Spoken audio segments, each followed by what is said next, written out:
എൻ്റെ പേര് മഹാലക്ഷ്മി. 2013 ജൂലൈ 5-ാം തീയതി എനിക്കുണ്ടൊരു വാഹനാപകടം ഉണ്ടായി. ഞാനൊരു സ്കൂട്ടറിലായിരുന്നു. ഒരു കാറ് വന്ന് പുറകിൽ നിന്ന് ഇടിച്ച് എൻ്റെ തലയ്ക്ക് മാരകമായ പരിക്കായിരുന്നു. എല്ലാം കൂടി 88 തുന്നൽ തയ്യലുണ്ടായിരുന്നു. അതിനുശേഷം 4 വാരിയലിന് ഒടിവുണ്ടായിരുന്നെന്ന് അറിഞ്ഞു. ഞാൻ 8 മാസത്തോളം ബെഡിൽ നിന്ന് എഴുന്നേക്കാൻ സാധിച്ചിട്ടില്ല. അതുകൊണ്ട് എൻ്റെ അടുത്തുള്ളൊരു ചേച്ചി കൃപാസനത്തിലെ പേപ്പർ കൊണ്ടുവന്ന് മരണത്തോട് മല്ലടിച്ച് മരിക്കും എന്ന് പറഞ്ഞ് തന്നെയാണ് ആശുപത്രിയിൽ നിന്നും എന്നെ തിരിച്ച് വീട്ടിലേക്ക് വിട്ടത്.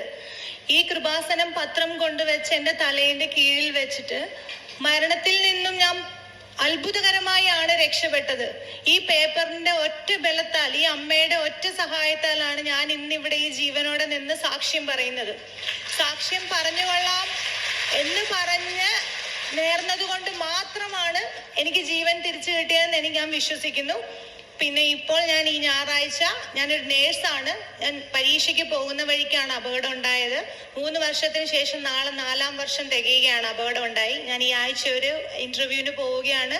എനിക്ക് തീർച്ചയായും ഉറപ്പാണ് അടുത്ത സാക്ഷ്യം പറയാൻ ഞാനിവിടെ വരും. ഞാൻ വിജയം കൈവരിച്ചു എന്ന്. അമ്മയ്ക്ക് നന്ദി.